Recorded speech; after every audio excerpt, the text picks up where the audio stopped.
Sweet ಬಾಕ್ಸ್ನ ನೋಡಿಬಿಟ್ಟು ನಿಮ್ಗೆ ಏನು ಅನಿಸ್ತಾ ಇದೆ, ಇದು ಯಾವುದೋ ಸ್ವೀಟ್ ಮಾರ್ಟಿಂದ ತಂದಿರೋದು ಅನಿಸ್ತಾ ಇದೆಯಾ? ಇಲ್ಲ, ಇದು ಫೇಮಸ್ ಪೂರಿ ಜಗನ್ನಾಥ್ ದೇವಸ್ಥಾನದ್ದು ಪ್ರಸಾದ. ಇದು ಡೈಲಿ ನೈವೇದ್ಯಕ್ಕೆ ಇದನ್ನೇ ಮಾಡ್ತಾರೆ. ಅದನ್ನ ನಾನು ಇವತ್ತು ಈಸಿಯಾಗಿ ಯಾವ ರೀತಿ ಮನೆಯಲ್ಲೇ ಲೇಯರ್ ಆಗಿ ಯಾವ ರೀತಿ ಮಾಡೋದು ಅಂತ ತೋರಿಸ್ತೀನಿ. ಮತ್ತೆ ಇದನ್ನ ಒಂದೊಂದ್ ಕಡೆ ಒಂದೊಂದ್ ತರ ಮಾಡ್ತಾರೆ. ಅಂದ್ರೆ ನಾವು ನಮ್ಮ ಕಡೆ ಎಲ್ಲ ಮಾಡ್ಬೇಕಾದ್ರೆ ಇದನ್ನ ಚಿರೋಟೆ, ಪದರ್ಪೇನೆ ಆ ತರನು ಅಂತಾರೆ. ಆದ್ರೆ ಇದು ಸ್ವಲ್ಪ ಮಾಡೋದ್ರಲ್ಲಿ ಸ್ವಲ್ಪ ಡಿಫ್ರೆಂಟ್ ಆಗಿದೆ, ಮತ್ತೆ ಸ್ವಲ್ಪ ಇದ್ರದ್ದು ಶೇಪ್ ಚೇಂಜ್ ಇರುತ್ತೆ. ಪದರ್ಪೇನೆ ಅಥವಾ ಚಿರೋಟೆ ಅಂದ್ರೆ ಸ್ವಲ್ಪ ರೌಂಡ್ ಶೇಪ್ ಅಲ್ಲಿ ಇರುತ್ತೆ. ಆಮೇಲೆ ಫ್ರೈ ಮಾಡೋದನ್ನು ಇದು ಡಿಫ್ರೆಂಟ್ ಆಗಿ ಫ್ರೈ ಮಾಡಬೇಕು. ಅದು ಯಾವ ತರ ಅಂತ ನಾನು ಮುಂದೆ ತೋರಿಸ್ತೀನಿ. ನಾನು ಇಲ್ಲಿ 1 kg ಮೈದಾಗೆ ಸ್ವಲ್ಪ ಉಪ್ಪು, ಆಮೇಲೆ ಸ್ವಲ್ಪ ಎಣ್ಣೆ. ನಿಮ್ಗೆ ಎಣ್ಣೆ ಬೇಡ ಅಂದ್ರೆ ಇದರಲ್ಲಿ ತುಪ್ಪನೂ ಹಾಕೋಬಹುದು. ಈಗ ಹಿಟ್ಟು ಕಲಿಸ್ಬೇಕಾದ್ರೆ ಅದು ಚೆನ್ನಾಗಿರತ್ತೆ.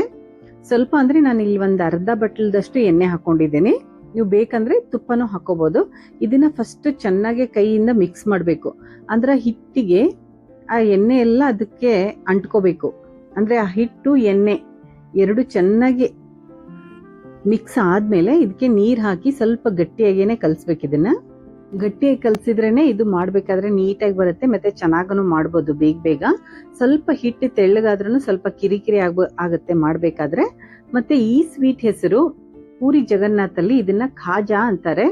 ನಾವೆಲ್ಲ ಈ ಕಡೆ ಪದರ್ಪೇನೆ ಅಥವಾ ಚಿರೋಟೆ ಆ ತರ ಅಂತೀವಿ. ಆದ್ರೆ ಟೇಸ್ಟ್ ಸ್ವಲ್ಪ ಡಿಫ್ರೆಂಟ್ ಆಗಿರತ್ತೆ ಇದು. ಆದ್ರೆ ಮಾಡೋ ಮೆಥಡ್ ಸ್ವಲ್ಪ ಚೇಂಜ್ ಇದ್ರೂ ನೋಡಕ್ಕೆ ಎರಡು ಒಂದೇ ತರ ಅಂತ ನಮ್ಗೆಲ್ಲ ಅನ್ಸ್ಬೋದು. ಆದ್ರೆ ಸ್ವಲ್ಪ ಡಿಫ್ರೆಂಟ್ ಆಗಿದೆ. ಆದ್ರೆ ಟೇಸ್ಟ್ ಅಂತೂ ತುಂಬಾ ಚೆನ್ನಾಗಿರತ್ತೆ. ಒಂದ್ಸರಿ ಮಾಡಿ ನೋಡಿ. ಈಗ ವರಮಹಾಲಕ್ಷ್ಮಿ ಎಲ್ಲ ಬರ್ತಾ ಇದೆ. ವರಮಹಾಲಕ್ಷ್ಮಿಗೆಲ್ಲ ಸ್ವೀಟ್ ಎಲ್ಲ ಏನ್ ಮಾಡೋದು ಅಂತ ತಲೆ ಕೆಡ್ಸ್ಕೊಂಡವ್ರಿಗೆ ಇದೇನಿಲ್ಲ, ಒಂದ್ ಅರ್ಧ ಗಂಟೆಲಾಗತ್ತೆ. ಸ್ವಲ್ಪ ಮಾಡ್ತೀವಿ ಅಂದ್ರೆ ಒಂದ್ ಅರ್ಧ ಗಂಟೆಲಾಗತ್ತೆ. ಕೆಜಿ 2 kg ಎಲ್ಲ ಮಾಡ್ತೀವಿ ಅಂದ್ರೆ ಸ್ವಲ್ಪ ಟೈಮ್ ತಗೊಳತ್ತೆ. ಮತ್ತೆ ಎರಡಕ್ಕೂ ಅಂದ್ರೆ ಕೆಜಿ ಮಾಡಿದ್ರು ಸ್ವಲ್ಪ ಮಾಡಿದ್ರು ಒಂದೇ ಟೈಮ್ ಅಂತ ಅನ್ಕೋಬೇಡಿ. ನಾನಿಲ್ಲಿ ಒಂದ್ ಅರ್ಧ kg ಸಕ್ಕರೆ ತಗೋತಾ ಇದ್ದೀನಿ ಫಸ್ಟ್. ಆಮೇಲೆ ಮತ್ತೆ ಬೇಕಾದ್ರೆ ಸ್ವಲ್ಪ ಪಾಕ ಮಾಡ್ಕೊಳ್ಳೋಣ ಅಂತ ಫಸ್ಟಿಗೆ ಇಷ್ಟು ಸಾಕು ಅಂತ ಮಾಡ್ಕೋತಾ ಇದ್ದೀನಿ. ನನಗೆ 1 kg ಮೈದಾ ಹಿಟ್ಟಿಗೆ 3/4 kg ಸಕ್ಕರೆ ಕರೆಕ್ಟ್ ಆಗಿ ಆಗಿತ್ತು.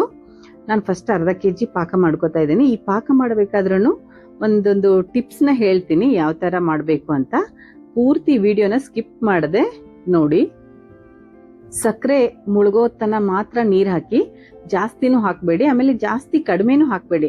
ಕಡಿಮೆ ಹಾಕಿದ್ರೆ ಪಾಕ ತುಂಬಾ ಬೇಗ ಗಟ್ಟಿಯಾಗ್ಬಿಡತ್ತೆ. ಒಂದು 3/4 ಗ್ಲಾಸ್ ನೀರ್ ಹಿಡಿಯುತ್ತೆ ಅಷ್ಟ್ ಹಾಕ್ಬಿಟ್ಟು ಈ ಸಕ್ಕರೆ ಎಲ್ಲ ಕರಗುತ್ತೆ ನೋಡಿ. ಸಕ್ಕರೆನಲ್ಲಿ ಗಲೀಜ ಇರುತ್ತೆ.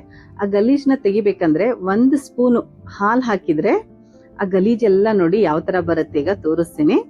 ಈ ಸಕ್ಕರೆ ಪಾಕ ಸ್ವಲ್ಪ ಸಕ್ಕರೆ ಕರಗಿದ್ಮೇಲೆ 1 ಕುದಿ ಆದ್ಮೇಲೆ 1 ಸ್ಪೂನು ಹಾಲ್ ಹಾಕಿದ್ರೆ ಆ ಗಲೀಜೆಲ್ಲ ಆಚೆ ಬರುತ್ತೆ ನೋಡಿ ಯಾವ ತರ ಬರ್ತಾ ಇದೆ. ಈಗ ಸ್ಪೂನ್ ಇಂದಾನು ತೆಗೆದು ತೋರಿಸ್ತೀನಿ. ಈ ಹಾಲ್ ಹಾಕ್ಬೇಕಾದ್ರೆ ಗ್ಯಾಸ್ನ ಹೈ ಫ್ಲೇಮ್ ಅಲ್ಲಿ ಇಡಿ. ಅವಾಗ ಈ ತರ ಬಬಲ್ಸ್ ಎಲ್ಲ ಜಾಸ್ತಿ ಬರುತ್ತೆ. ಅವಾಗ ಅದೆಲ್ಲ ನೀಟಾಗಿ ಬರುತ್ತೆ ಗಟ್ಟಿಯಾಗಿ. ನೋಡಿ ಈ ತರ ಬರುತ್ತೆ. ಆ ಸಕ್ಕರೆನಲ್ಲಿ ಸ್ವಲ್ಪ ಗಲೀಜಿರುತ್ತೆ, ಅದೆಲ್ಲ ಆಚೆ ಬಂದ್ಬಿಡತ್ತೆ. ಈ ತರ ನೊರೆ ನೊರೆ ಆಗಿ ಆಚೆ ಬಂದ್ಬಿಡತ್ತೆ. ಆಮೇಲೆ ಪಾಕ ಆದ್ಮೇಲೆ ನಾನು ಇನ್ನೂ ಒಂದೇನೋ ಇದಕ್ಕೆ ಆಡ್ ಮಾಡ್ತೀನಿ. ಪೂರ್ತಿ ವಿಡಿಯೋನ ಸ್ಕಿಪ್ ಮಾಡಿದೆ ನೋಡಿ. ಮತ್ತೆ ಫಸ್ಟ್ ಟೈಮ್ ಯಾರಾದ್ರೂ ವಿಡಿಯೋನ ನೋಡ್ತಾ ಇದ್ರೆ ಸಬ್ಸ್ಕ್ರೈಬ್ ಮಾಡ್ಕೊಂಡು ನೋಡಿ. ಸಕ್ಕರೆ ಬೇಡ ಅಂದ್ರೆ ಬೆಲ್ಲದಲ್ಲೂ ಮಾಡ್ಕೋಬಹುದು.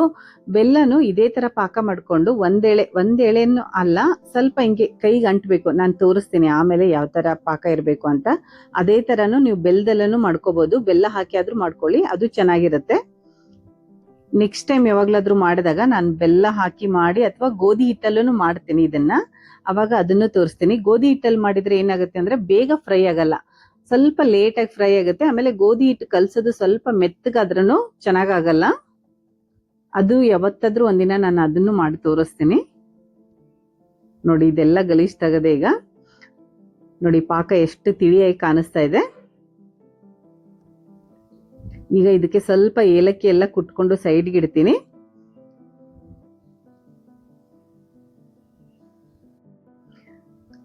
ಈಗ ನೋಡಿ ಪಾಕ ಯಾವ ರೀತಿ ಬಂದಿದೆ ಅಂತ ತೋರಿಸ್ತೀನಿ. ಈಗ ಪಾಕ ಬರ್ತಾ ಇದೆ. ಈ ಸ್ಪೂನ್ ಇಂದ ಎತ್ತಿದಾಗ ಸ್ವಲ್ಪ ಲೇಟ್ ಆಗಿ ಒಂದೇ ಒಂದು ಡ್ರಾಪ್ ಬೀಳುತ್ತೆ. ನಿಮ್ಗೆ ಹಂಗೂ ಗೊತ್ತಾಗ್ಲಿಲ್ಲ ಅಂದ್ರೆ ಕೈಯಿಂದ 2 ಬಟ್ಟಲ್ಲಿ ಅದನ್ನ ತಗೊಂಡಾಗ ಅದು ಸ್ವಲ್ಪ ಬಟ್ಟಿಗೆ ಮಾತ್ರ ಟಚ್ ಆಗ್ತಾ ಇರ್ಬೇಕು. ಪೂರ್ತಿ ಒಂದೇಳೆ ರವಾ ಉಂಡೆ ಪಾಕ ಬರುತ್ತಲ್ಲ ಆ ತರನು ಬರಬಾರ್ದು.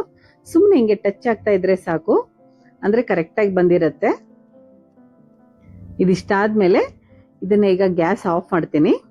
ಗ್ಯಾಸ್ ಆಫ್ ಆದಮೇಲೆ ನಾನು ಇದಕ್ಕೆ ಇನ್ನೂ ಒಂದು ಸೀಕ್ರೆಟ್ ಇಂಗ್ರೀಡಿಯೆಂಟ್ ಅಂದರೆ ಸ್ವಲ್ಪ ಲಿಂಬೆನ ಹಾಕ್ತೀನಿ. ಒಂದೆರಡು ಮೂರು ಡ್ರಾಪ್ ಮಾತ್ರ, ಜಾಸ್ತಿನೂ ಹಾಕಂಗಿಲ್ಲ. ಲಿಂಬೆನ ಹಾಕೋದ್ರಿಂದ ಪಾಕ ಗಟ್ಟಿ ಆಗಲ್ಲ ಮತ್ತು ಪಾಕದ್ದು ಟೇಸ್ಟ್ ಚೆನ್ನಾಗಿರುತ್ತೆ. ಈ ಥರ ಎಲ್ಲ ಸ್ವೀಟ್ ಮಾಡೋದು ತುಂಬ ಈಸಿನೇ ಆಗುತ್ತೆ, ಯಾಕಂದರೆ ಒಬ್ಬರೇನೆ ಮಾಡ್ಬೋದು. ಇದನ್ನು 2-3 ಮಂದಿ ಬೇಕಂತನೂ ಇಲ್ಲ, ಒಬ್ಬೊಬ್ಬರೇನೆ ಮಾಡ್ಕೋಬೋದು. ಆಮೇಲೆ ನೀವು ಎಷ್ಟೇ 1 kg 2 kg ಮಾಡಿದ್ರೂ ಬೇಗನೂ ಆಗುತ್ತೆ. ಆಮೇಲೆ ಊರ ಕಡೆ ಎಲ್ಲಾದರೂ ಅಡುಗೆ ಕಟ್ಕೊಂಡು ಹೋಗ್ತಿರ್ತಾರೆ, ಸ್ವೀಟ್ ಎಲ್ಲ ಮಾಡ್ಕೊಂಡು ಹೋಗ್ತಿರ್ತಾರೆ. ಅವಾಗೆಲ್ಲ ಈ ಸ್ವೀಟು ತುಂಬ ಈಸಿಯಾಗೇನೆ ಮಾಡ್ಕೋಬೋದು. ಇಲ್ಲ ಅಂದರೆ ಮನೆಗೆ ಯಾರಾದರೂ ಗೆಸ್ಟ್ ಬರ್ತಾ ಇದ್ದಾರೆ ಅಂದ್ರೂ 1 ದಿನ ಮೊದಲೇ ಇದನ್ನು ಮಾಡೇನೂ ಇಡ್ಬೋದು. ತುಂಬ ಮಾಡಿ ಇಡ್ಬೇಕಂದಾಗ ಈ ಥರ ಎಲ್ಲ ಮಾಡಿ ಇಟ್ಕೊಂಡ್ರೆ ಈಸಿ ಆಗುತ್ತೆ. ನಾನು ಎಣ್ಣೆ ಕಾಯಿಸೋಕ್ಕೆ ಬಾಣಲಿ ಇಡೋಣ ಅಂದ್ಕೊಂಡೆ, ಆಮೇಲೆ ನೆನಪಾಯಿತು ಈಗಲೇ ಗ್ಯಾಸ್ ಆನ್ ಮಾಡಲ್ಲ, ಸುಮ್ಮನೆ ಬಾಣಲಿ ಇಟ್ಟಿದ್ದೀನಿ ಅಷ್ಟೇ. ಬಾಣಲಿಗೆ ಎಣ್ಣೆನೂ ಹಾಕಿದ್ದೀನಿ, ಆದರೆ ಗ್ಯಾಸ್ ಈಗಲೇ ಆನ್ ಮಾಡಲ್ಲ. ಯಾಕಂದರೆ ಈ ಖಾಜಾ ಮಾಡಬೇಕಾದ್ರೆ ಜಾಸ್ತಿ ಎಣ್ಣೆ ಕಾಯಬಾರ್ದು. ಅದು ಯಾವ ರೀತಿ ಕಾಯ್ದಿರಬೇಕು ಅಂತ ನಾನು ನಿಮಗೆ ಇದೆಲ್ಲ ಮುಂದೆ ಆದಮೇಲೆ ತೋರಿಸ್ತೇನೆ. ನಾನು ಮೊದಲೇ ಹಿಟ್ಟು ಕಲಸಿಟ್ಕೊಂಡಿದ್ನಲ್ಲ, ಅದನ್ನು ಸ್ವಲ್ಪ ಚೆನ್ನಾಗಿ ನಾದ್ಕೊಂಡು ಸ್ವಲ್ಪ ಸಾಫ್ಟಾಗಿ ಮಾಡ್ತಾ ಇದ್ದೀನಿ. ನಿಮಗೆ ಇದನ್ನ ಹಿಟ್ಟು ಕಲಿಸ್ಬೇಕಾದ್ರೇ ಗೊತ್ತಾಗುತ್ತೆ ಇದು ಎಷ್ಟು ಗಟ್ಟಿಯಾಗಿದೆ ಅಂತ. ಅದು ನಾನು ಒಂದು ಉಳ್ಳೆ ತಗೋಬೇಕಾದ್ರೂ ನಿಮ್ಗೆ ಗೊತ್ತಾಗುತ್ತೆ ನೋಡಿ. ಸ್ವಲ್ಪ ಗಟ್ಟಿಯಾಗಿ ಇರಿದ್ರೇನೆ ಚೆನ್ನಾಗಿರುತ್ತೆ ಇದು ಹಿಟ್ಟು, ಇಲ್ಲ ಅಂದರೆ ಸ್ವಲ್ಪ ಮೆತ್ತಗಾದ್ರೂ ನಿಮಗೆ ಮಾಡೋಕ್ಕೆ ಕಷ್ಟ ಆಗುತ್ತೆ. ಇದರಲ್ಲಿ ನಾನು 5 ಉಳ್ಳೆ ತಗೋತಾ ಇದ್ದೀನಿ. ಪ್ರತಿ ಸರಿನೂ ನೀವು 5 ಉಳ್ಳೆ ತಗೊಂಡು 5 ಎಲೆನ ಲಟ್ಟಿಸ್ಬೇಕಾಗತ್ತೆ ದೊಡ್ಡದಾಗಿ. ನಾನು ಕೆಳಗಡೆ ಸಿಲಿಕಾನ್ ಮ್ಯಾಟ್ನ ಹಾಕಿದ್ದೀನಿ. ಇಲ್ಲ ಅಂದರೆ ನೀವು ಚಪಾತಿ ಲಟ್ಸೋ ಮನೆ ಇರುತ್ತಲ್ಲ, ಅದ್ರ ಮೇಲಾದರೂ ಲಟ್ಸ್ಕೋಬೋದು. ನಾನಿಲ್ಲಿ ಫಸ್ಟ್ ಒಂದು ಪೇಸ್ಟ್ನ ರೆಡಿ ಮಾಡ್ಕೋತಾ ಇದ್ದೀನಿ. ಮೈದಾ ಹಾಕೊಳ್ಳಿ, ಇಲ್ಲಾಂದರೆ ಅಕ್ಕಿ ಹಿಟ್ಟು ಹಾಕೊಳ್ಳಿ, ಇಲ್ಲಾಂದರೆ ಕಾರ್ನ್ಫ್ಲೋರ್ ಹಾಕೊಂಡ್ರೂ ನಡೆಯುತ್ತೆ. 2-3 ಸ್ಪೂನ್ ಹಾಕೋಬೋದು. ಮತ್ತೆ ಕಡಿಮೆ ಬಿದ್ದರೆ ಮತ್ತೆ ಅದನ್ನು ಪೇಸ್ಟ್ನ ರೆಡಿ ಮಾಡ್ಕೋಬೋದು. ನಾನು ಫಸ್ಟಿಗೆ ಇಷ್ಟು ರೆಡಿ ಮಾಡ್ಕೋತಾ ಇದ್ದೀನಿ. ಇದಕ್ಕೆ ಮೆಲ್ಟ್ ಆಗಿರೋ ತುಪ್ಪನ ಹಾಕೋತಾ ಇದ್ದೀನಿ. ಈ ಥರ ಆದ್ಮೇಲೂ ಸ್ವಲ್ಪ ಹೊತ್ತಾದ್ಮೇಲೆ ಗಟ್ಟಿ ಆಗುತ್ತೆ, ಕ್ಲೈಮೇಟ್ ಸ್ವಲ್ಪ ಡಲ್ ಇದ್ದಾಗ. ಅವಾಗ ನೀವು ಡಬಲ್ ಬಾಯ್ಲ್ ಮಾಡ್ಕೊಳ್ಳಿ, ಇಲ್ಲ ಅಂದರೆ ಓವನ್ ಇದ್ರೆ ಓವನಲ್ಲಿ ಸ್ವಲ್ಪ ಬಿಸಿ ಇಟ್ಟರೆ ಮೆಲ್ಟ್ ಆಗುತ್ತೆ. ಈ ಹಿಟ್ಟು ಮತ್ತೆ ತುಪ್ಪ ಒಂದೇ ಸರಿ ನೀವು ಮಿಕ್ಸ್ ಮಾಡಿ ಇಟ್ಕೊಂಡಾಗ್ಲೂ ಅದು ಮೇಲಿನ ಮೇಲೆ ಗಟ್ಟಿ ಆಗ್ತಾ ಇರುತ್ತೆ.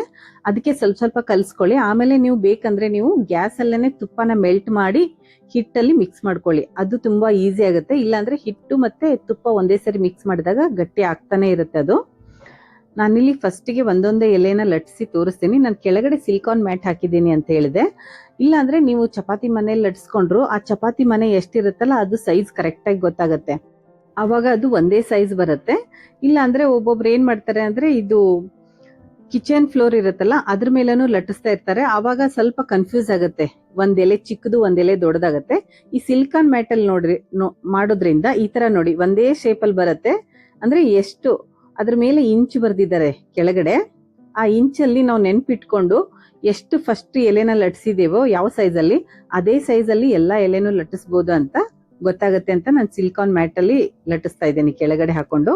ನಾನು ಇಲ್ಲಿ ಈ ಮರನ ತಗೊಂಡಿದ್ದೀನಿ. ಮರದ ಕೆಳಗಡೆ ಸ್ವಲ್ಪ ಹಿಟ್ಟು ಹಾಕಿ, ಅಂದ್ರೆ ಅದು ಕೆಳಗಡೆ ಅಂಟ್ಕೋಬಾರ್ದು ಅಂತ, ಅವಾಗ ಈ ಮಾಡಿ ಇಟ್ಕೊಂಡಿರೋ ಪೇಸ್ಟ್ ನ ಎಲ್ಲಾ ಕಡೆನೂ ಸ್ಪ್ರೆಡ್ ಮಾಡ್ತಾ ಇದ್ದೇನೆ. ಇದೇ ತರ ನಾನು 5 ಎಲೆನ ಲಟ್ಸ್ಕೋತೇನೆ. 5 ಎಲೆಗೂ ಇದೇ ತರ ಒಂದ್ರ ಮೇಲೆ ಒಂದ್ ಇಟ್ಕೊಂಡು ಇದು ಪೇಸ್ಟ್ ಏನಿದೆಯಲ್ಲ ಇದನ್ನ ಅಪ್ಲೈ ಮಾಡ್ತಾ ಹೋಗ್ಬೇಕು. ನೀವು ಬೇಕಂದ್ರೆ ತಟ್ಟೆನಲ್ಲೂ ಹಾಕೋಬಹುದು ಈ ಎಲೆನ. ನಾನು ತಟ್ಟೆಕ್ಕಿಂತ ಇದು ಸ್ವಲ್ಪ ನಾನು ದೊಡ್ಡದಾಗಿ ಲಟ್ಸಿದ್ದೆ ಅಂತ ಈ ತರ ಈ ಮರದಲ್ಲಿ ಹಾಕ್ತಾ ಇದ್ದೀನಿ. ಎಲೆನ ಎಷ್ಟು ದೊಡ್ಡದಾಗಿ ಲಟ್ಟಿಸ್ತಾ ಇರ್ತೀವೋ ಅಷ್ಟು ಬೇಗ ಆಗುತ್ತೆ. ಇಲ್ಲ ಅಂದ್ರೆ ಚಿಕ್ಕದಾಗಿ ಮಾಡಿದ್ರೆ ತುಂಬಾ ಹೊತ್ತು ಟೈಮ್ ತಗೊಳತ್ತೆ ಅಂತ ನಾನು ಸ್ವಲ್ಪ ದೊಡ್ಡದಾಗೆ ಲಟ್ಟಿಸ್ತಾ ಇದ್ದೀನಿ. ನೋಡಿ ಈಗ 2ನೇ ಎಲೆ ಹಾಕ್ತಾ ಇದ್ದೀನಿ. ಆಮೇಲೆ ಹಿಟ್ಟು ಗಟ್ಟಿಯಾಗಿ ಕಲ್ಸಿರೋದ್ರಿಂದ ಇದು ಅಂಟ್ಕೊಳ್ಳಲ್ಲ, ಕೆಳಗಡೆ ನೀಟಾಗಿ ಬರುತ್ತೆ. ಇಲ್ಲ ಅಂದ್ರೆ ಒಂದೊಂದ್ಸರಿ ಅಂಟ್ಕೊಂಡ್ಬಿಡುತ್ತೆ. ಸ್ವಲ್ಪ ಹಿಟ್ಟು ಮೆತ್ತಗಾದ್ರೂ ಮೈದಾ ಹಿಟ್ಟು ಸ್ವಲ್ಪ ಬೇಗನೆ ಮೆತ್ತಗಾಗತ್ತೆ. ಅದಕ್ಕೆ ಕಲ್ಸುವಾಗ್ಲೇ ನಾವು ಸ್ವಲ್ಪ ಗಟ್ಟಿಯಾಗಿ ಕಲ್ಸಿದ್ರೆ ಅದು ಕೆಳಗಡೆ ನಾವು ಎಲ್ಲೇ ಇಟ್ರು ಅದು ಅಂಟ್ಕೊಳ್ಳಲ್ಲ. ಈ ಖಾಜಾನ ಜಾತ್ರೆಗಳಲ್ಲೆಲ್ಲ ಮಾರ್ತಾ ಇರ್ತಾರೆ. ಅವಾಗ ನೀವೇನಾದ್ರೂ ಟೇಸ್ಟ್ ಮಾಡಿದ್ರೆ ಅದು ಟೇಸ್ಟ್ ನಿಮ್ಗೆ ಇಷ್ಟಾನೇ ಆಗಲ್ಲ. ನೀವು 1 ಸರಿ ಈ ತರ ನಾನು ಹೇಳಿರೋ ತರ ಮಾಡಿ ನೋಡಿ. 1 ಸಲ ಅಲ್ಲ, ನೀವು 10 ಸರಿ ಇದನ್ನೇ ಮಾಡ್ತಾ ಇರ್ತೀರಾ ಮನೇಲಿ. ಸ್ವೀಟ್ ನೆನಪಾದಾಗೆಲ್ಲ ಮಾಡ್ತಾನೆ ಇರ್ತೀರಾ, ಯಾಕಂದ್ರೆ ಟೇಸ್ಟ್ ಅಷ್ಟು ಚೆನ್ನಾಗಿರುತ್ತೆ. ಈ ಅಂಗಡಿಗಳಲ್ಲಿ ಸಿಗೋದಾಗ್ಲಿ ಈ ಜಾತ್ರೆಗಳಲ್ಲಿ ಸಿಗೋ ಖಾಜಾ ಎಲ್ಲ ಏನಿರುತ್ತೆ ಅಂದ್ರೆ ಒಳಗಡೆ ಎಲ್ಲ ಜ್ಯೂಸ್ ಹಿಡ್ಕೊಂಡಿರಲ್ಲ. ಈ ಸಕ್ಕರೆ ಪಾಕ ಏನ್ ಮಾಡಿರ್ತೀವಲ್ಲ ಅದೆಲ್ಲ ಒಳಗಡೆ ಎಲ್ಲ ಹೋಗಿರಲ್ಲ. ನಾವು ಮನೇಲಿ ಮಾಡೋದ್ರಿಂದ ಸ್ವಲ್ಪ ಜಾಸ್ತಿ ತುಪ್ಪ ಎಲ್ಲ ಚೆನ್ನಾಗಿ ಹಾಕಿ ಮಾಡಿದಾಗ ಟೇಸ್ಟು ಚೆನ್ನಾಗಿರುತ್ತೆ. ಆಮೇಲೆ ಆ ಲೇಯರ್ನು ಚೆನ್ನಾಗಿ ಬಂದಿರುತ್ತೆ. ನಾನು ಮುಂದೆ ತೋರಿಸ್ತೀನಿ ಆ ಲೇಯರ್ ಎಲ್ಲ ಯಾವ ತರ ಬರುತ್ತೆ. ಇದನ್ನ ಯಾವ ರೀತಿ ಫ್ರೈ ಮಾಡ್ತೀವಲ್ಲ ಅದ್ರ ಮೇಲೇನೆ ಇರುತ್ತೆ. ಇದನ್ನ ಎಷ್ಟು ಚೆನ್ನಾಗಿ ಫ್ರೈ ಮಾಡ್ತೀವೋ ಅಷ್ಟು ಚೆನ್ನಾಗಿ ಬರುತ್ತೆ. ಆಮೇಲೆ ಫ್ರೈ ಮಾಡ್ಬೇಕಾದ್ರೂ ಅರ್ಜೆಂಟ್ ಮಾಡಂಗಿಲ್ಲ. ನಾನು ನೋಡಿ ಈಗ ಗ್ಯಾಸ್ ಆನ್ ಮಾಡ್ತೀನಿ. ಗ್ಯಾಸ್ ಆನ್ ಆದ್ಮೇಲೂ ಹೈ ಫ್ಲೇಮಲ್ಲಿ ಎಣ್ಣೆನ ಕಾಯಿಸಬಾರ್ದು. ಮೀಡಿಯಂ ಫ್ಲೇಮಲ್ಲಿ ಅಥವಾ ಸಿಮ್ಮಲ್ಲೇನೆ ಇಟ್ಟು ಎಣ್ಣೆನ ಕಾಯಿಸಕ್ಕೆ ಇಡಬೇಕು. ಆಮೇಲೆ ನಾನು ಹೇಳೋ ಪ್ರತಿಯೊಂದು ಸ್ಟೆಪ್ನ ಯಾವ ರೀತಿ ಹೇಳ್ತಾ ಇದ್ದೀನೋ ಅದೇ ತರ ಫಾಲೋ ಮಾಡಿ. ಆವಾಗ ಈ ಖಾಜಾ ಅನ್ನೋದು ಟೇಸ್ಟ್ ಚೆನ್ನಾಗಿರುತ್ತೆ. ಎಣ್ಣೆ ಹಾಕಿರೋ ಕಡಾಯಿ ಕೂಡ ಸ್ವಲ್ಪ ದಪ್ಪನೇ ಇರಬೇಕು. ದಪ್ಪ ಇದ್ದಾಗ ಮಾತ್ರ ಇದು ಫ್ರೈ ಚೆನ್ನಾಗಾಗತ್ತೆ. ಯಾಕಂದ್ರೆ ಸ್ವಲ್ಪ ತಿಳುವಿದ್ರೂ ಬೇಗ ಎಣ್ಣೆ ಕಾದ್ಬಿಡತ್ತೆ. ಎಣ್ಣೆ ತುಂಬಾ ಕಾದ್ರೆ ಈ ಖಾಜಾ ಚೆನ್ನಾಗಾಗಲ್ಲ. ಈ ತರ ನೋಡಿ ರೋಲ್ ಆದ್ಮೇಲೆ ಈ ತರ ಮತ್ತೆ ಇದನ್ನ ಸ್ವಲ್ಪ ಥಿನ್ನಾಗಿ ಮಾಡಬೇಕು. ಯಾಕಂದ್ರೆ ಮಿಡಲ್ ಸ್ವಲ್ಪ ದಪ್ಪ ಆಗಿರತ್ತೆ. ಅದಕ್ಕೆ ಇದನ್ನ ಸ್ವಲ್ಪ ಈ ತರ ರೋಲ್ ಮಾಡ್ತಾ ಮಾಡ್ತಾ ಇನ್ನು ಸ್ವಲ್ಪ ತೆಳ್ಳಗ್ ಮಾಡ್ಬೇಕು. ಈ ರೋಲ್ನ ಮಧ್ಯೆ ಸ್ವಲ್ಪ ತುಂಬಾ ದಪ್ಪ ಇರುತ್ತೆ, ಅಲ್ಲಿ ಮಾತ್ರ ಸ್ವಲ್ಪ ರೋಲ್ ಮಾಡಿ ಮಾಡಿ ಇದನ್ನ ಸ್ವಲ್ಪ ತೆಳ್ಳಗ್ ಮಾಡ್ಬೇಕು. ಅದಾದ್ಮೇಲೆ ಇದನ್ನ ರೌಂಡ್ ರೌಂಡ್ ಆಗಿ ಪೀಸ್ ಆಗಿ ಕಟ್ ಮಾಡ್ಬೇಕು. ಈ ಖಾಜಾ ಬಗ್ಗೆ ನಿಮಗೆ ಇನ್ನೂ ಏನಾದ್ರೂ ಡೌಟ್ ಇದ್ರೆ ಅಥವಾ ನಿಮ್ಗೆ ಏನಾದ್ರೂ ಇನ್ನೂ ಕೇಳ್ಬೇಕಿತ್ತು ಅಂತ ಅನ್ಸಿದ್ರೆ ಅದನ್ನ ಒಂದು ಕಮೆಂಟ್ ಬಾಕ್ಸ್ ಅಲ್ಲಿ ಕಮೆಂಟ್ ಮಾಡಿ, ಅದಕ್ಕೆ ನಾನು ಆನ್ಸರ್ ಮಾಡ್ತೀನಿ. ಒಬ್ಬೊಬ್ರಿಗೆ ಸ್ವೀಟ್ ಅಂದ್ರೆ ತುಂಬಾ ಇಷ್ಟ ಇರುತ್ತೆ. ಆಮೇಲೆ ಡೈಲಿ ಸ್ವೀಟ್ ತಿನ್ಲಿಲ್ಲ ಅಂದ್ರೆ ಅವ್ರಿಗೆ ಏನೋ ಒಂಥರ ಕಳ್ಕೊಂಡಂಗೆ ಆಗ್ತಾ ಇರುತ್ತೆ. ಅಂತವ್ರಿಗೆಲ್ಲ ಈ ವಿಡಿಯೋನ ಶೇರ್ ಮಾಡಿ, ಅವ್ರಿಗೆ ತುಂಬಾ ಇಷ್ಟ ಆಗುತ್ತೆ ಈ ಸ್ವೀಟು. ಈಗ ನೋಡಿ ರೌಂಡ್ ಎಲ್ಲ ಫಸ್ಟ್ ಏನ್ ಕಟ್ ಮಾಡ್ಕೊಂಡು ಅದನ್ನ ಈ ತರ ಸ್ವಲ್ಪ ಉದ್ದುದಕ್ಕೆ ಶೇಪ್ ಮಾಡ್ತಾ ಇದ್ದೀನಿ. ಅದನ್ನ ಆ ತರ ಮಾಡಿಬಿಟ್ಟು ಸ್ವಲ್ಪ ಫ್ಲಾಟ್ ಮಾಡಿ ಉದ್ದುದಕ್ಕೇನೆ ಲಟ್ಟಿಸ್ಬೇಕು. ಈ ಚಿರೋಟೆ ಆದ್ರೆ ನಾವ್ ಏನ್ ಮಾಡ್ತೀವಿ ಅಂದ್ರೆ ಚಿರೋಟೆನ ಸ್ವಲ್ಪ ರೌಂಡ್ ಶೇಪ್ ಅಲ್ಲಿ ಆ ರೌಂಡ್ ಅಲ್ಲಿ ಏನ್ ಕಟ್ ಮಾಡಿರ್ತೀವಿ ಅದೇ ತರ ಲಟ್ಟಿಸ್ತೀವಿ. ಇದನ್ನ ಆ ತರ ಲಟ್ಸಂಗಿಲ್ಲ. ಆಮೇಲೆ ತುಂಬಾ ಭಾರ ಹಾಕಿನೂ ಲಟ್ಸಂಗಿಲ್ಲ. ಈ ತರ ಮಾಡಿಬಿಟ್ಟು ಸ್ವಲ್ಪ ಪ್ರೆಸ್ ಮಾಡಿ ಸ್ವಲ್ಪ ಸುಮ್ನೆ 1-2 ಸರಿ ಲಟ್ಟಿಸ್ಬೇಕಷ್ಟೇ. ತುಂಬಾ ಲಟ್ಟಿಸಿದ್ರೂ ಚೆನ್ನಾಗಿರಲ್ಲ. 1-2 ಸರಿ ಈ ತರ ಲಟ್ಸ್ಬಿಟ್ಟು ನಾನೀಗ ಇದನ್ನ ಎಣ್ಣೆಗೆ ಹಾಕ್ತೀನಿ. ಎಣ್ಣೆ ಎಷ್ಟು ಕಾದಿರುತ್ತೆ ನೋಡಿ. ಬೇರೆ ಏನಾದ್ರೂ ಬಜ್ಜಿ ಬೋಂಡ ಹಾಕಿದ ತಕ್ಷಣ ಸುಯಿ ಅಂತ ಮೇಲ್ ಬರುತ್ತೆ. ಇದು ಆ ತರ ಅಲ್ಲ. ಆ ಗುಳ್ಳೆ ಯಾವ ತರ ಬರ್ತಾ ಇದೆ ಅಂತ ನೋಡಿದ್ರೇನೆ ನಿಮ್ಗೆ ಗೊತ್ತಾಗುತ್ತೆ ಎಣ್ಣೆ ಎಷ್ಟು ಕಾದಿರುತ್ತೆ ಅಂತ. ನಾವು ಸ್ವಲ್ಪ ಕೈಯಿಂದ ಟಚ್ ಮಾಡಿದ್ರು ಸ್ವಲ್ಪ ಬಿಸಿ ಅನ್ಸ್ಬೇಕು. ಅಂದ್ರೆ ಈಗ ಬಿಸಿನೀರ್ ಸ್ನಾನ ಮಾಡ್ತೀವಲ್ಲ ಅದಕ್ಕಿಂತನೂ ಕಡಿಮೆ ಆ ತರ ಟಚ್ ಆದ್ರೆ ಸಾಕು. ಆ ತರ ನಾವು ಟಚ್ ಮಾಡಿದಾಗ ಆ ತರ ಬಿಸಿ ಅನಿಸಿದಾಗ ಇದನ್ನ ಹಾಕ್ಬೇಕು. ಆಮೇಲೆ ಇದನ್ನ ಹಾಕಿದ ತಕ್ಷಣ ಹೈ ಫ್ಲೇಮ್ ಅಲ್ಲಿ ಇಡಂಗಿಲ್ಲ. ಗ್ಯಾಸ್ನ ಸಿಮ್ಮಲ್ಲೇನೆ ಇರಬೇಕು. ಇದು ಸಿಮ್ಮಲ್ಲೇ ಫ್ರೈ ಆಗ್ಬೇಕು. ಆಮೇಲೆ ಹಾಕಿದ ತಕ್ಷಣ ಇದನ್ನ ಸ್ಪೂನ್ ಇಂದ ಅಳ್ಳಾಡ್ಸಂಗಿಲ್ಲ, ಅಂದ್ರೆ ತಿರುಗಿಸಂಗಿಲ್ಲ. ಇದು ಫ್ರೈ ಆದ್ಮೇಲೆ ತಾನಾಗೆ ಮೇಲ್ಗಡೆ ಫ್ಲೋ ಆಗ್ತಾ ಇರುತ್ತೆ. ಫ್ಲೋ ಆದಾಗ ನಾವು ಅವಾಗ ಸ್ವಲ್ಪ ಒಂದೊಂದೇ ಉಲ್ಟಾ ಮಾಡ್ಬೇಕು, ಅಂದ್ರೆ ತಿರುಗಿಸ್ಬೇಕು. ಈಗ ನೋಡಿ ಯಾವ ತರ ಬರ್ತಾ ಇರುತ್ತೆ ತೋರಿಸ್ತೀನಿ ನೋಡಿ. ಒಂದೊಂದೇ ಬರ್ತಾ ಇದೆಯಲ್ಲ, ಈ ತರ ಎಲ್ಲಾನು ಬರ್ತಾ ಇರತ್ತೆ. ಆಮೇಲೆ 4-5 ಮಾತ್ರ ಹಾಕಂಗಿಲ್ಲ. 10-15, ಇಲ್ಲ ಅಂದ್ರೆ ನಿಮ್ ಬಾಂಡ್ಲಿ ಎಷ್ಟು ದೊಡ್ಡದಿರುತ್ತೋ ಅದರಷ್ಟು ಫುಲ್ ಹಾಕಿ, ಅಂದ್ರೆ ಚೆನ್ನಾಗಿರತ್ತೆ. ನೀವು 4-5 ಅಷ್ಟೆಷ್ಟೇ ಹಾಕಿ ಫ್ರೈ ಮಾಡಂಗಿಲ್ಲ. ಎಷ್ಟು ಜಾಸ್ತಿ ಹಾಕಿರ್ತೀವೋ ಅಷ್ಟೇ ಎಣ್ಣೆ ತಣ್ಣಗಾಗ್ತಾ ಇರುತ್ತೆ. ಆವಾಗ ನಿಧಾನಕ್ಕೆ ಫ್ರೈ ಆಗತ್ತಿದು. ನೀವು ಕಡಿಮೆ ಹಾಕಿದಾಗ ಎಣ್ಣೆ ಬೇಗ ಕಾದ್ಬಿಟ್ಟು ಒಳಗಡೆ ಚೆನ್ನಾಗಿ ಫ್ರೈ ಆಗಲ್ಲ ಅಂತ. ಇದು ನೋಡಿ ಎಲ್ಲಾನು ಹೇಗ್ ಮೇಲ್ ಬರ್ತಾ ಇದೆ. ಈಗ ಮೇಲ್ ಬಂದ್ಮೇಲೆ ನಾನು ಒಂದೊಂದೇ ಸ್ವಲ್ಪ ತಿರುಗಿಸ್ತೀನಿ. ಈಗ ತಿರುಗಿಸಿ ಇದು ಚೆನ್ನಾಗಿ ಫ್ರೈ ಆದ್ಮೇಲೆ ಸ್ವಲ್ಪ ಕಲರ್ ಚೇಂಜ್ ಆದ್ಮೇಲೆ ಫುಲ್ ಸ್ಪೂನ್ ಹಾಕಿ ತಿರುಗಿಸ್ಬೋದು ಆವಾಗ. ಈಗ ನೋಡಿ ನಾನು ಒಂದೊಂದೇ ತಿರುಗಿಸ್ತೀನಿ. ಆ ಲೇಯರ್ ಎಲ್ಲ ಯಾವ ತರ ಬರ್ತಾ ಇದೆ ನೋಡಿ, ನೋಡಿದ್ರೇನೆ ಕಾಣಿಸ್ತಾ ಇದೆ. ನಾನು ಒಂಚೂರು ಟಚ್ ಮಾಡಿಲ್ಲ. ಆ ಲೇಯರ್ ಎಲ್ಲ ತಾನಾಗೆ ಯಾವ ತರ ಬಿಟ್ಕೋತಾ ಇದೆ ಅಂತ. ಈ ಖಾಜಾನ ಇದೇ ತರನ ಲಟ್ಸಿ ಒಂದೇ ಸರಿಗೆ ಎಲ್ಲಾನು ಈ ತರ ರೆಡಿ ಮಾಡಿ ಇಟ್ಕೊಂಡು ನೀವು ಬೇರೆ ಅಡಿಗೆ ಅಥವಾ ಬೇರೆ ಕೆಲಸ ಮಾಡ್ತಾ ಅಥವಾ ಆಚೆ ಏನಾದ್ರೂ ಕೆಲಸ ಇದ್ರೂ ಇದನ್ನ ನಿಧಾನಕ್ಕೆ ಫ್ರೈ ಮಾಡಕ್ ಇಟ್ಬಿಟ್ಟು ನೀವು ಬೇರೆ ಏನಾದ್ರೂ ಮಾಡ್ಕೋಬಹುದು ಅಂದ್ರೂ ನಡೆಯುತ್ತೆ. ಯಾಕಂದ್ರೆ ಇದನ್ನ ಯಾವಾಗ್ಲೂ ಇದ್ರ ಜೊತೆನೆ ನಿಂದಿರ್ಬೇಕು ಅಂತಿಲ್ಲ, ಈ ಗ್ಯಾಸಿನ ಮುಂದೆನೆ ನಿಂದಿರ್ಬೇಕಂತಿಲ್ಲ. ಈ ಸ್ವೀಟ್ ಮಾಡ್ಬೇಕಾದ್ರೆ ನೀವು ಇದನ್ನ ಫ್ರೈ ಮಾಡಕ್ ಇಟ್ಟು ನೀವು ಏನಾದ್ರೂ ಕೆಲಸ ಮಾಡ್ಕೊಳ್ಳಿ, ನಿಧಾನಕ್ಕೆ ಇದು ಫ್ರೈ ಆಗ್ತಾ ಇರುತ್ತೆ. ಅವಾಗ ಬಂದು ನೋಡಿ ಸ್ವಲ್ಪ ತಿರುಗಿಸ್ತಾ ಇದ್ರೆ ಸಾಕು. ನೋಡಿ ಅದು ಎಷ್ಟು ನಿಧಾನಕ್ಕೆ ಫ್ರೈ ಆಗುತ್ತೋ ಅಷ್ಟು ಲೇಯರ್ ಓಪನ್ ಆಗ್ತಾ ಇರುತ್ತೆ. ಸ್ವಲ್ಪ ಅರ್ಜೆಂಟ್ ಮಾಡಿದ್ರು ಈ ತರ ಲೇಯರ್ ಆಗಿ ಬರಲ್ಲ. ಇದು ಪೂರಿ ಜಗನ್ನಾಥಲ್ಲಿ ಇದೇ ತರ ಇರುತ್ತೆ. ಈ ಖಾಜಾ ಅಂದ್ರೇನೆ ಇದೇ ತರ ಇರುತ್ತೆ. ಈ ತರ ಲೇಯರ್ ಆಗಿ ಬಂದ್ರೇನೆ ಟೇಸ್ಟ್. ಆಮೇಲೆ ಇದು ನಾವೇನ್ ಪಾಕ ಮಾಡಿ ಇಟ್ಕೊಂಡಿರ್ತೀವಲ್ಲ ಆ ಪಾಕ ಎಲ್ಲ ಒಳಗಡೆ ಹೋಗ್ಬಿಟ್ಟು ತುಂಬಾ ಚೆನ್ನಾಗಿರುತ್ತೆ. ಆಮೇಲೆ ನಾವು ಎಷ್ಟು ನಿಧಾನಕ್ಕೆ ಬೇಯಿಸ್ತೀವೋ ಅಷ್ಟು ಚೆನ್ನಾಗಿ ಬೇಯುತ್ತೆ. ಒಳಗಡೆ ಎಲ್ಲ ಎಷ್ಟು ಚೆನ್ನಾಗಿ ಬೆಂದಿರುತ್ತೋ ಅವಾಗ ಟೇಸ್ಟ್ನು ಅಷ್ಟೇ ಚೆನ್ನಾಗಿರುತ್ತೆ. ಈ ಲೇಯರ್ ಎಲ್ಲ ಪೂರ್ತಿ ಓಪನ್ ಆಗಿದೆ, ಮತ್ತೆ ಕಲರ್ ಸ್ವಲ್ಪ ಚೇಂಜ್ ಆದ್ಮೇಲೆ ನೋಡಿ ನಾನು ಫುಲ್ ತಿರುಗಿಸ್ತಾ ಇದ್ದೀನಿ. ಇದು ಇನ್ನೂ ಒಂಚೂರು ಕಲರ್ ಬರಬೇಕು. ಇನ್ನೊಂಚೂರು ಕಲರ್ ಬಂದ್ಮೇಲೆ ನಾನು ಇದನ್ನ ತೆಗೆದು ಪಾಕಕ್ಕೆ ಹಾಕ್ತೀನಿ. ಈಗ ರೆಡಿ ಆಗ್ತಾ ಇದೆ ಇದು. ನೋಡಿ, ನೋಡಕ್ಕೆ ಎಷ್ಟು ಚೆನ್ನಾಗಿ ಕಾಣಿಸ್ತಾ ಇದೆ. ಇದು ಎಷ್ಟು ಕಲರ್ ಬರುತ್ತೋ ಅಷ್ಟು ಟೇಸ್ಟಿಯಾಗಿ ಚೆನ್ನಾಗಿರುತ್ತೆ.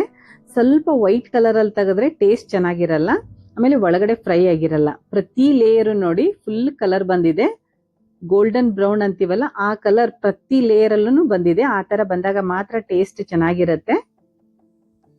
ಒಂದ್ ಸ್ವಲ್ಪ ಹಿಟ್ಟು ಕಲಸಿ ಫಸ್ಟ್ ಒಂದ್ಸರಿ ಟ್ರೈ ಮಾಡಿ ನಿಮ್ಗೆ ಟೇಸ್ಟ್ ಗೊತ್ತಾಗತ್ತೆ. ಟೇಸ್ಟ್ ಆದ್ಮೇಲೆ ನೀವು ಈ ಸರಿ ದೀಪಾವಳಿಗೆ ಈ ಸ್ವೀಟ್ ನ ಮಾಡೋದನ್ನ ಮಿಸ್ ಮಾಡ್ಲೇಬೇಡಿ. ಬಂದವರೆಲ್ಲ ಕೇಳ್ತಾರೆ ಎಲ್ಲಿ ಆಚೆಯಿಂದ ತಂದಿದ್ದೀರಾ ಅಂತ.